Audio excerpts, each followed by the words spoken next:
नमस्कार दोस्तों, स्वागत है आप सभी का जीएस अभ्यास के इस यूट्यूब प्लेटफॉर्म पर। दोस्तों, आज से करेंट अफेयर की एक नई सीरीज़ चालू करने जा रहे हैं। ये सीरीज़ जो है आपके ऑल कॉम्पिटिटिव एग्ज़ाम्स यानी सारे एग्ज़ाम्स के लिए इम्पोर्टेंट होने वाली है। दोस्तों, इस सीरीज़ की अगर हम बात करें तो इसमें इम्पोर्टेंट क्या होने वाला है उसको समझ लेते हैं एक बार। दोस्तों, सबसे पहले हम लोग क्या करेंगे, आप जो भी करंट अपडेट्स हैं उनको उठाएंगे, साथ ही साथ उससे रिलेटेड जो भी आपकी एग्ज़ाम पॉइंट ऑफ व्यू से फैक्ट्स हैं उनकी हम बात करेंगे। दोस्तों, उसके बाद अगर टाइम बचेगा तो हम साथ में एमसीक्यूज़ भी लगाएंगे। रही बात नोट्स बनाने की, तो नोट्स बनाना ना बनाना सब आपके हाथ में है, लेकिन आप टेलीग्राम चैनल जो है हमारे जीएस अभ्यास का, उसको डाउनलोड कर लीजिए, उसको फॉलो कर लीजिए। वहीं आपको सारी पीडीएफ्स मिल जाएगी और जितने भी हम सेशंस लेंगे करंट अफेयर के, उसकी भी पीडीएफ आपको वहीं देखने को मिल जाएगी। शुरुआत करते हैं आज का सेशन 22 अगस्त से। दोस्तों, मोटिवेशनल कोट्स, असफलता एक चुनौती है, इसे स्वीकार करो, क्या कमी रह गई देखो और सुधार करो। चलिए शुरू करते हैं आज का सेशन। दोस्तों, हाल ही में डीएचआर आईसीएमआर की अंतर्राष्ट्रीय स्वास्थ्य बैठक कहाँ हुई? अब जब बात करते हैं हम किस चीज़ की, आपकी डीएचआर आईसीएमआर की, तो डीएचआर क्या होता है पहले हम उसके बारे में जान लेते हैं। डीएचआर का मतलब सिंपल सा अगर हम देखिए आपका वो हमें देखने को मिलेगा कि आपका डिपार्टमेंट ऑफ हेल्थ रिसर्च, ठीक है।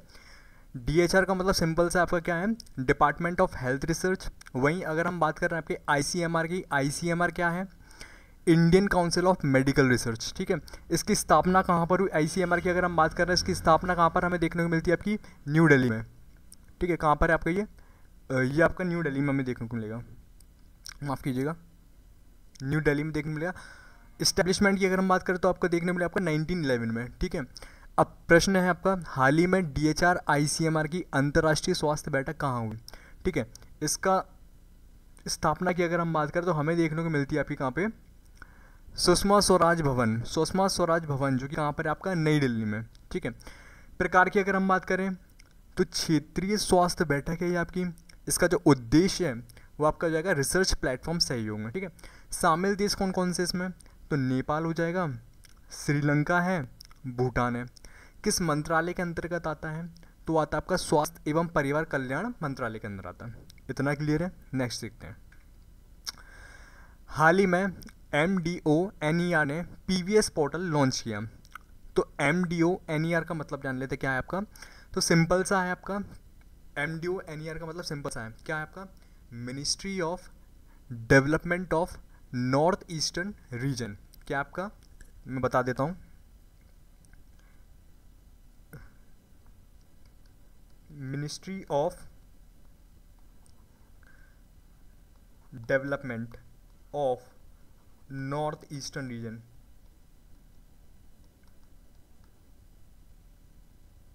नॉर्थ ईस्टर्न रीजन आ जाएगा, ठीक है। यहाँ पे यह हमें देखने को मिलता है। तो हाल ही में MDONER ने PVS पोर्टल लॉन्च किया, ठीक है। PVS पोर्टल क्या है आपका, तो उसके बारे में अगर हम देखें आपका, तो पिक्चराइजेशंस विजुअलाइजेशन सिस्टम है। क्या हमें देखने में आपका PVS की अगर हम बात करें तो आपका प्रोजेक्ट विजुअलाइजेशन सिस्टम हमें देखने को मिलता है। क्या आपका प्रोजेक्ट विजुअलाइजेशन सिस्टम, ठीक है।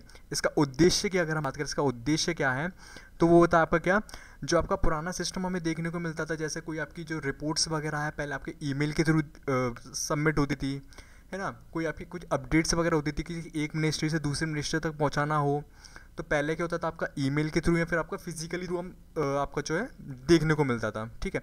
अब उससे क्या होता था, आपका टाइम डिले होता था, ठीक है, टाइम बहुत कंज्यूम होता था।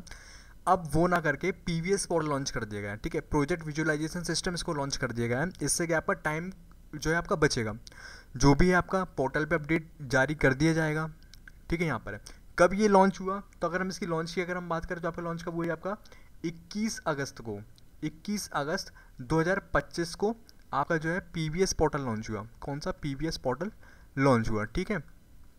ये हो जाएगा। किसने किया? तो ministry of development of north eastern reason मंत्रालय ने किया इसका। इसका जो उद्देश्य है वो क्या आपका ऑनलाइन मंजूरी निगरानी, ठीक है, ऑनलाइन होगा, जो कुछ होगा पीवीएस पोर्टल के थ्रू होगा, ठीक है।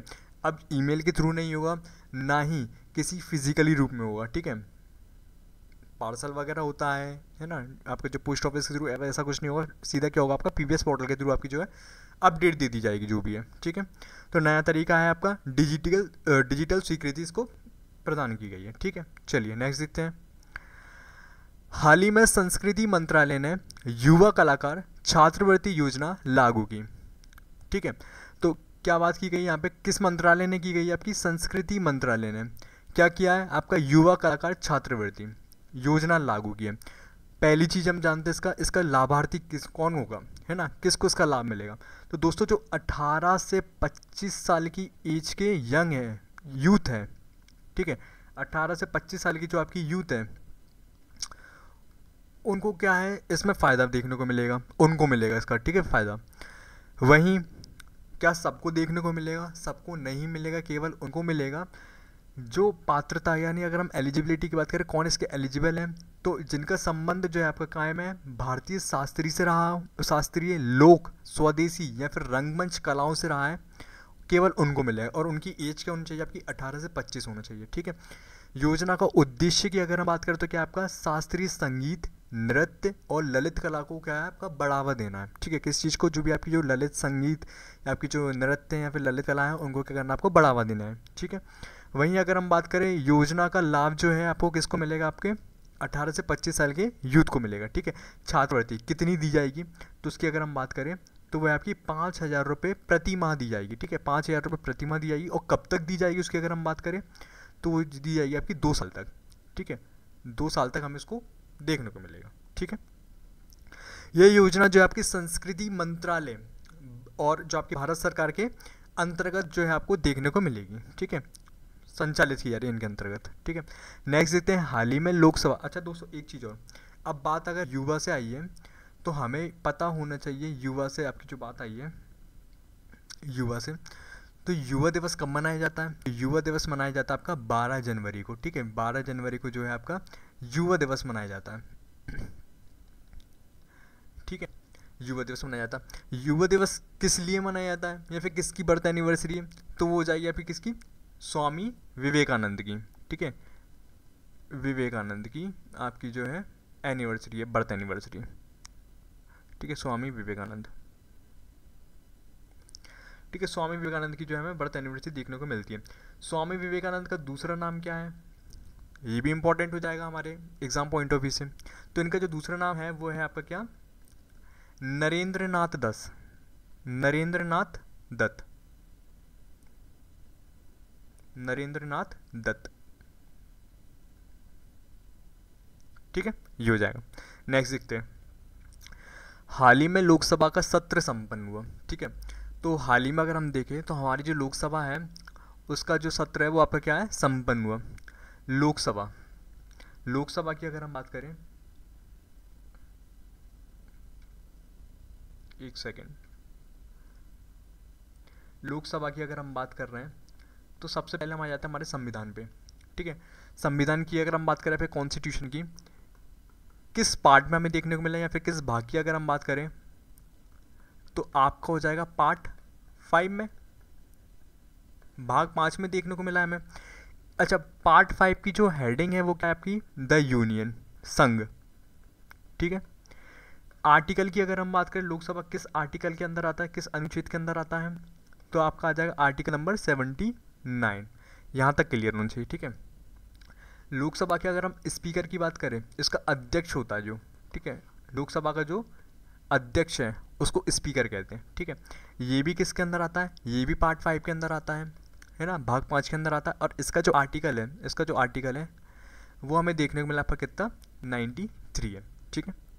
अब मेन टॉपिक पे आता है हमारा जो है, हाल ही में लोकसभा का सत्र संपन्न हुआ। तो जो लोकसभा का सत्र संपन्न हुआ वो बेसिकली आपकी 18वीं लोकसभा का था। कौन सी थी आपकी?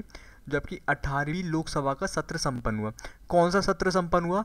तो वो था आपका 5वां, ठीक है, 5वां लोक सत्र संपन्न हुआ आपका, ठीक है। सत्र कब से अब तक चला? तो वो चला आपका 21 जुलाई से लेके आपके 21 अगस्त तक ये हमें देखने को मिला था। ठीक है, इस सत्र में जो आपके 14 सरकारी विधेयक जो आपके प्रस्तुत किए गए थे, जिसमें से सिर्फ और सिर्फ कितने 12 पारित किए गए, यानी कि आपके जो 14 सरकारी विधेयक जो थे, आपके बिल जो थे पास किए गए थे, जिसमें से आपके जो 14 में से 12 एक्सेप्ट किए गए। ठीक है, वहीं आपकी जो संसद की कार्यवाही जो आपकी अनिश्चित काल के लिए स्थगित कर दी गई है।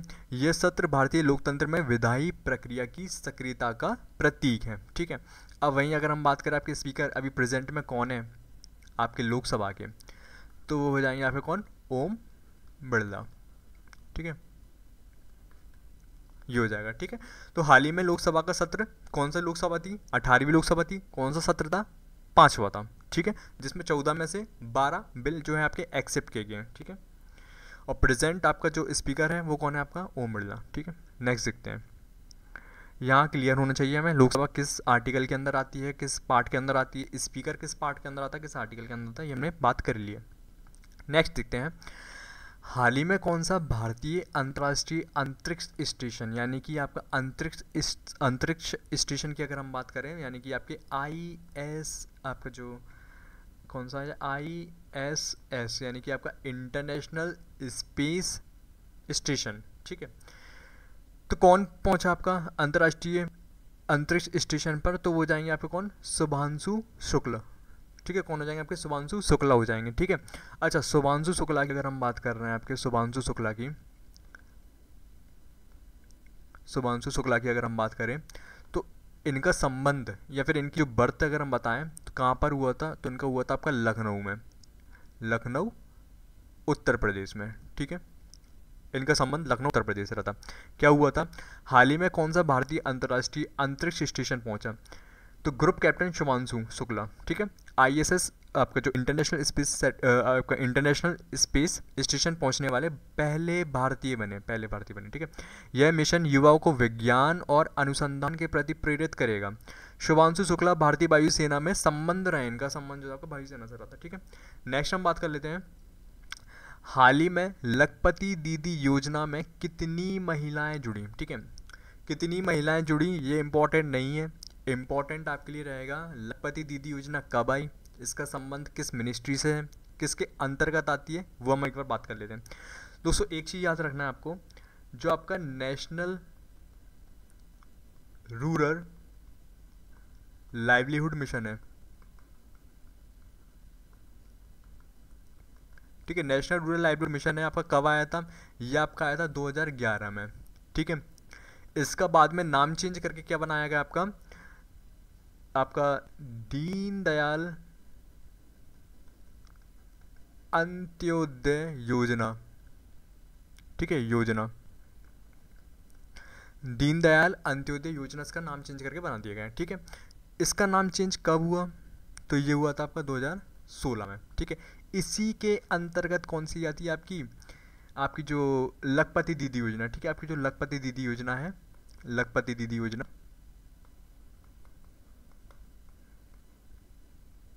इसी के अंतर्गत आती है। ठीक है, इसी के अंतर्गत आती है। इसकी लॉन्च डेट कब है, तो हमें पता होना चाहिए आपकी कौन सी है, 23 अगस्त, सॉरी माफ़ कीजिएगा, इसकी जो लॉन्च डेट है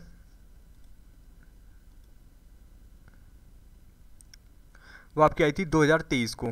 ठीक है, 2023 में आई थी आपकी लॉन्च डेट, क्या इसकी 2023 में आई थी।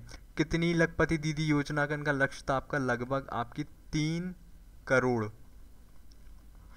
जो है आपकी लखपति दीदी बनाने का आपका इनका एम रहा था। ठीक है, तो हाल ही में लखपति दीदी योजना में कितनी महिलाएं जुड़ी, तो हमने बोला आपकी कितनी जुड़ी, आपकी लगभग आपकी अभी तक जो है आपकी 80 करोड़ के आसपास हमें देखने को मिली हैं। ठीक है, अभी तक अगर हम देखें तो आपकी 80 करोड़ हमें देखने को मिली हैं, पर इनका अगर हम लक्ष्य की बात करें तो आपकी 3 करोड़ रहेगा। ठीक है, अब तक लगभग 2.8 करोड़ महिला इस योजना से लाभान्वित हुई हैं।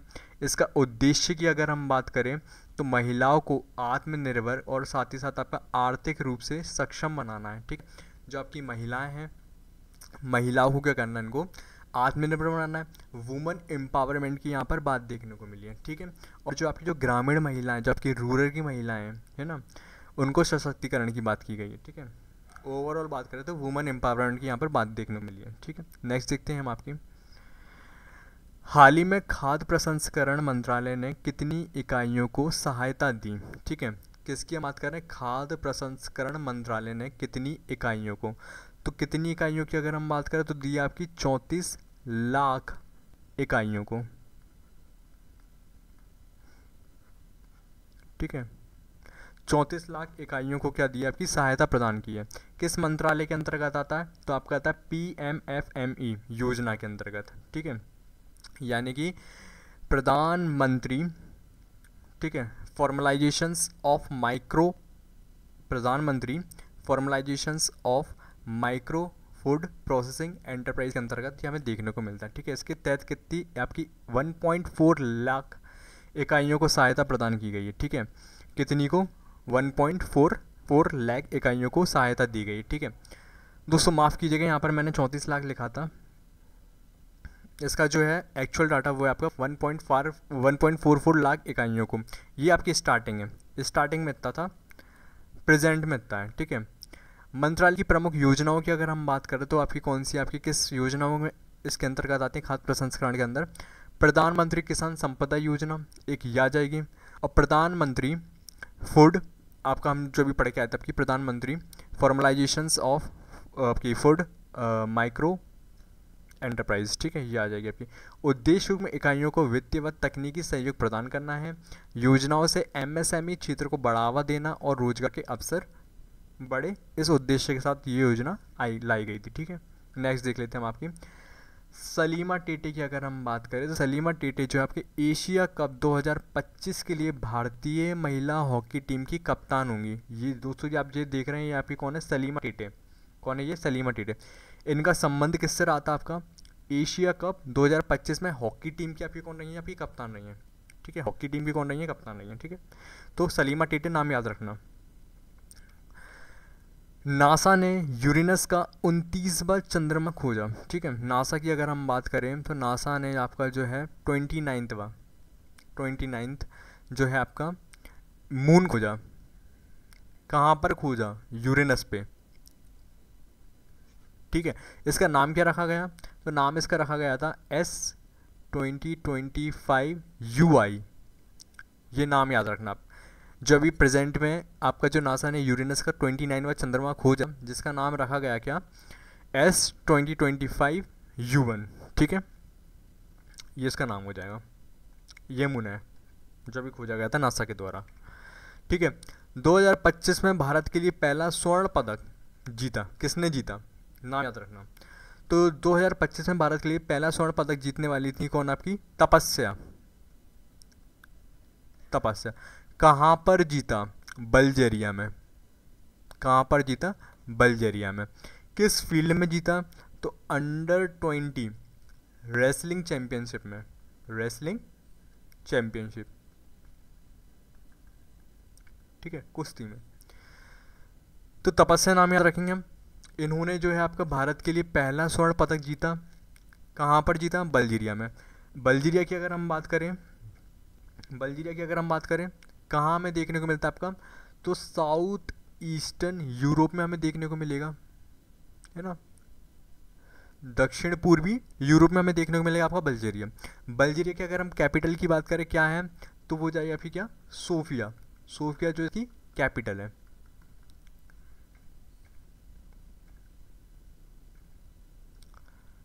कैपिटल जो है आपकी सोफिया है। ठीक है, तो 2025 में भारत के लिए पहला इन्होंने स्वर्ण पदक जीता है। ठीक है, किसने जीता, तपस्या ने जीता। अंडर-20 रेसलिंग चैंपियनशिप इसमें जीता है बल्गेरिया। यहाँ पर जो उनका वो हुआ था मैच, वहीं पर उन्होंने जीता था। बल्गेरिया कहाँ पर है, साउथ ईस्टर्न यूरोप में हमें देखने को मिलेगी। ठीक है, सोफिया जैसी कैपिटल रही है। नेक्स्ट देखते हैं, हाल ही में किस मिसाइल का सफल परीक्षण किया गया। तो किस मिसाइल का सफल परीक्षण किया गया है, तो आपकी थी अग्नि 5। अग्नि 5 का जो है आपका सफल परीक्षण देखने को मिला है। कहाँ पर इसका परीक्षण हुआ था, तो उड़ीसा में हुआ था। और डेप्थ में बात करें तो उड़ीसा के चंडीपुर में हुआ था। कहाँ पर हुआ था, आपको उड़ीसा के चंडीपुर में देखने को मिला था कि आपका मिसाइल का सफल परीक्षण अग्नि 5 का। ठीक है, अब अग्नि 5 की अगर हम बात कर रहे हैं तो उसका अगर हम मारक क्षमता की अगर हम बात करें तो कितनी है, लगभग आपके 5000 की जी के आसपास है। इसका जो डिज़ाइन था वो आपकी डीआरडीओ ने किया था। डीआरडीओ मतलब क्या हो जाएगा आपका, department of research and development organisations, इसने किया था। इसका जो हेडक्वार्टर है वो कहाँ पर है आपका, दिल्ली में है। ठीक है, दिल्ली में है। दोस्तों ये आपकी स्वदेशी रूप से विकसित अंतर महाद्वीपीय बैलिस्टिक मिसाइल अग्नि 5 जो आपकी कैसी है, आपकी एक बैलिस्टिक मिसाइल है। ठीक है, 3 चरणीय ठोस ईंधन इंजन से संचालित है। परमाणु हथियार ले जाने के लिए आपकी इसमें इतनी क्षमता है कि आपकी ये परमाणु हथियार ले जाने की इसमें क्षमता है। ठीक है, नवीनतम संस्करण की अगर हम बात करें तो MIRV तकनीक से सुसज्जित है। किससे, आपकी कौन सी तकनीक से, MIRV तकनीक से आपका क्या है, सुसज्जित है। ठीक है, अग्नि 5 जिसका हाल ही में क्या है आपका सफल परीक्षण हुआ था उड़ीसा के चंडीपुर में। ठीक है, और 5000 किलोग्राम की ये इसमें मारक क्षमता है। डीआरडीओ ने इसका डिज़ाइन किया था। ठीक है दोस्तों, अगली चीज़ हम देखते हैं आपकी क्या, ऑनलाइन गेमिंग विधेयक। ऑनलाइन गेमिंग विधेयक जो आपका कब आया था, 2025 में आया था। तो बेसिकली इसका जो उद्देश्य था वो था आपका जो रियल मनी से रिलेटेड आपके जो गेमिंग होते हैं, ठीक है, जिसमें आपके जो मनी आपके पैसे आने जाने का खतरा रहता है, उससे रिलेटेड ये विधेयक आया था। अगर कोई व्यक्ति ये गेम खेला पाया जाता है ना, तो लगभग उसका प्रथम अपराध पर उसको कितने साल की सज़ा है वो एक बार हम देख लेते हैं। आपकी लगभग 3 साल की सज़ा आपको प्रथम अपराध पर जो आपके 3 साल की सज़ा है, साथ ही साथ आपका 1 करोड़ का जुर्माना भी है। 3 साल की सज़ा तो है ही, साथ साथ आपका 1 करोड़ का जुर्माना। अगर व्यक्ति फिर से यानी कि दोबारा जो है वो अपराध करता है, फिर से इस गेमिंग जोन में उतरता है जो आपके रियल मनी से रिलेटेड है, वापस उतरता पहले साल तो उसको जो है 3 साल की सज़ा और 1 करोड़ पहले अपराध पर। अगर वो वापस से अपराध दोहराता है तो उसको जो है 3 से 5 साल की फिर सज़ा मिलेगी, और साथ ही साथ आपका कितना, 2 करोड़ का जुर्माना फाइन देखने को मिलेगा। ठीक है, इसकी हम बात कर लेते हैं। आपका जो विधेयक है आपका ऑनलाइन गेमिंग संवर्धन एवं विनियम अधिनियम 2025 से संबंधित है। ई स्पोर्ट्स का मुख्य धारा उद्योग के रूप में इसको मान्यता दी गई है। ऑनलाइन सोशल गेम्स यदि धन जोखिम ना हो उसको स्वीकृत है। अगर जो जैसे अगर मान लो कोई सा गेम है उससे अगर क्या आपका धन जोखिम में ना हो रहा हो तो वो आपको स्वीकृत है। लेकिन अगर धन जोखिम में, एग्जाम्पल के तौर पे अगर हम बात करें तो आपका जो ड्रीम 11 है, माई सर्कल 11 है, रमी सर्कल है, इस टाइप की जो ऐप्स हैं उनका बंद होने की संभावना हमें देखने को मिल सकती है। ठीक है, आगे बात करते हैं। हाल ही में भारत ने किस देश से के साथ रणनीतिक जल साझेदारी SWP समझौता किया? किस किस के साथ किया भारत ने? तो भारत ने किया है आपके नीदरलैंड के साथ। किसके साथ, आपकी नीदरलैंड।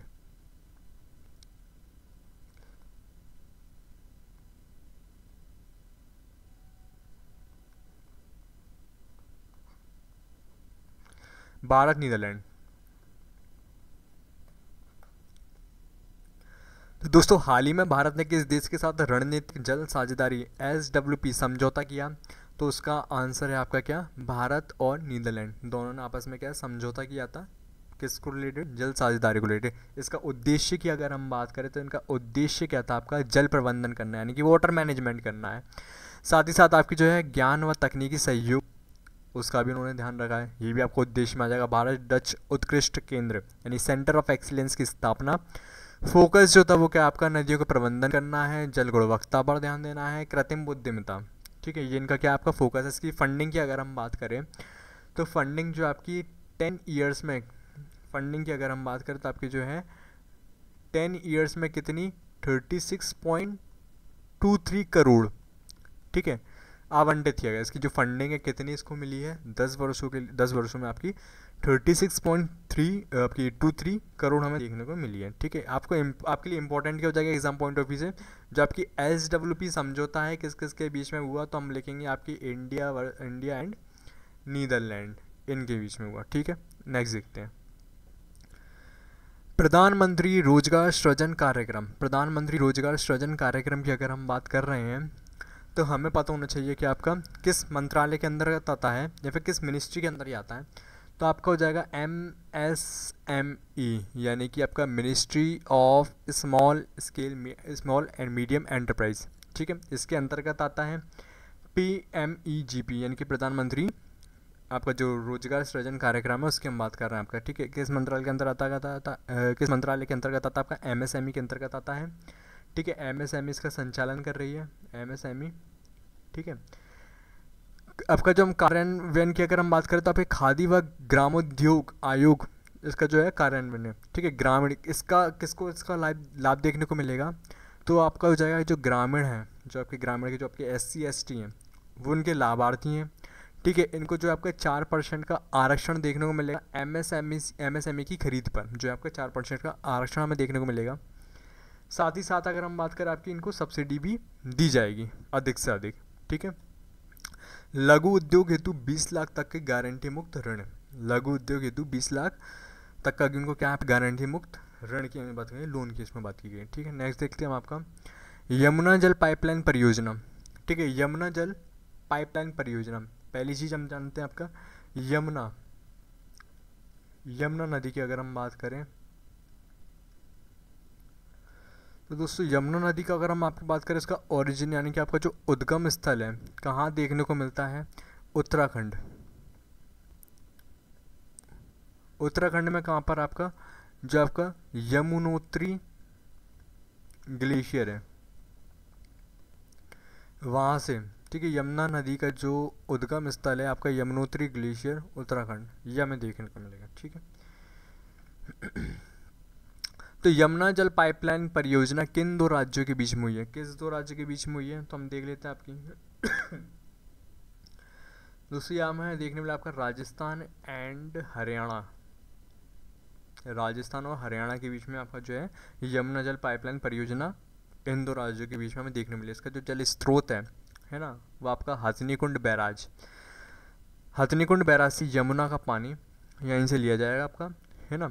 इसका जो उपयोग है यानी कि इसका जो लाभार्थी यानी कि किस किस आपका जो यमुना का जो जल का पानी है वो आपका किस किस को मिलेगा, कौन कौन से ज़िले को मिलेगा, कौन कौन से एरिया को मिलेगा, वो देखते हैं। आपका चूरू हो जाएगा, सीकर हो जाएगा, झुंझुनू हो जाएगा, व अन्य जिलों को इसकी आपूर्ति देखने को मिलेगी। ठीक है, प्रथम चरण की अगर हम बात करें तो 577 ML जल की आपूर्ति हमें देखने को मिली है। ठीक है, कितनी 577। नेक्स्ट अगर हम बात करते हैं आपके अटल भूजल योजना की, अटल भूजल योजना की अगर हम बात करें तो लगभग आपके जो है 7 राज्यों को जो है इसमें लागू होगी। कौन सी, अटल भूजल योजना। अब बात कर रहे हैं आपकी अटल भूजल योजना की, तो अटल भूजल योजना में 7 राज्य हमें देखने को मिले। ठीक है, तो कौन कौन से 7 राज्य हैं उनकी हम बात कर लेते हैं। 7 राज्यों की हम बात कर लेते हैं कौन कौन से हैं अटल भूजल योजना में।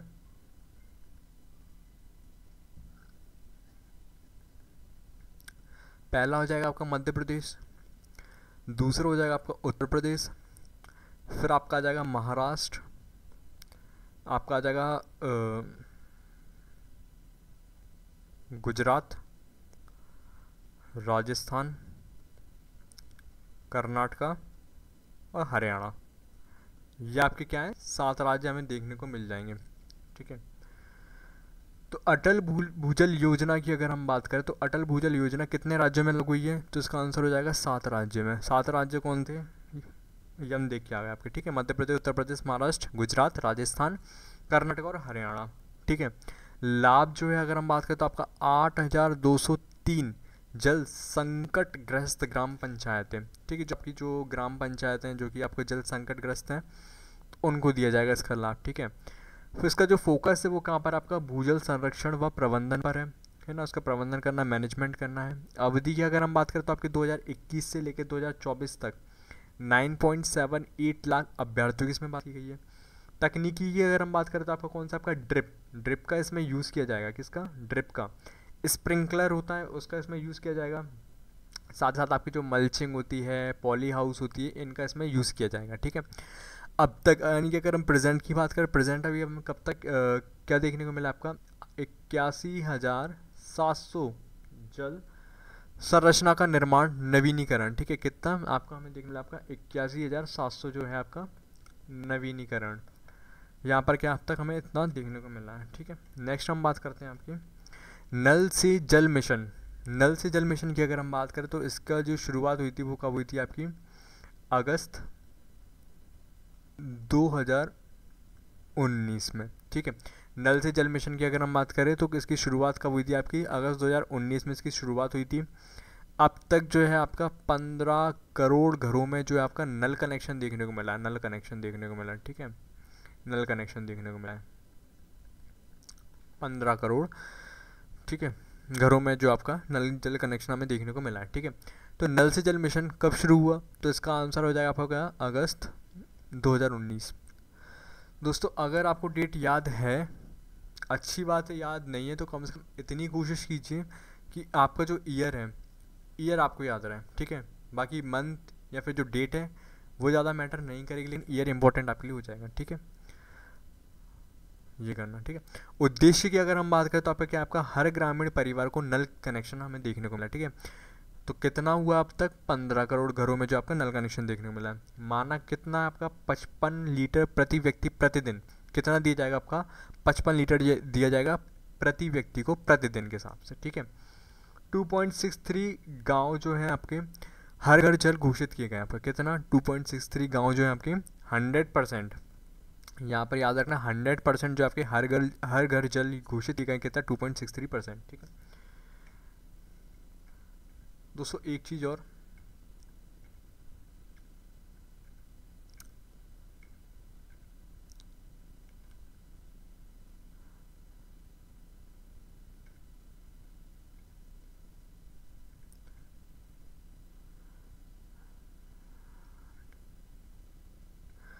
दोस्तों इसका जो आपका जो प्रधानमंत्री किसान संपदा योजना है, उसका जो बेसिक ऑब्जेक्टिव था, ऑब्जेक्टिव की अगर हम बात करें या फिर इसका जो मिशन था या फिर स्लोगन की अगर हम बात करें,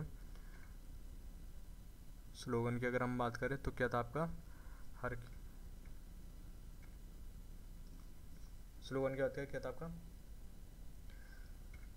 हर केस पानी, इसका जो है आपका स्लोगन हमें देखने को मिला है, ठीक है। दोस्तों ये आज का सेशन यहीं पर हम एंड करते हैं। जितने भी फैक्ट्स थे आपके एग्ज़ाम पॉइंट ऑफ व्यू से हमने यहाँ पे कवर किए हैं। ज़्यादा फैक्ट्स को हमने नहीं उठाया, केवल वही फैक्ट्स उठाए जो आपके एग्ज़ाम पॉइंट ऑफ व्यू से इंपॉर्टेंट थे। ज़्यादा हम बात इसमें करेंगे नहीं, वही चीज़ हम उसमें उठाएंगे जो आपके एग्ज़ाम पॉइंट ऑफ व्यू से इंपॉर्टेंट रहने वाले हैं, ठीक है। दोस्तों अगर आपको सेशन पसंद आया है तो लाइक कीजिएगा, ठीक है। कुछ भी आपके सजेशंस हैं कमेंट करके बताइएगा। और दोस्तों ये हमारा टेलीग्राम चैनल है, इससे आप लोग जुड़ जाइए। यहाँ पर आपको डेली PDF मिल जाया करेंगी करंट अफेयर्स की, और साथ ही साथ जो नेहा मैम आपको पढ़ाएंगी उसकी आपको PDFs इसमें आपको देखने को मिल जाएगी।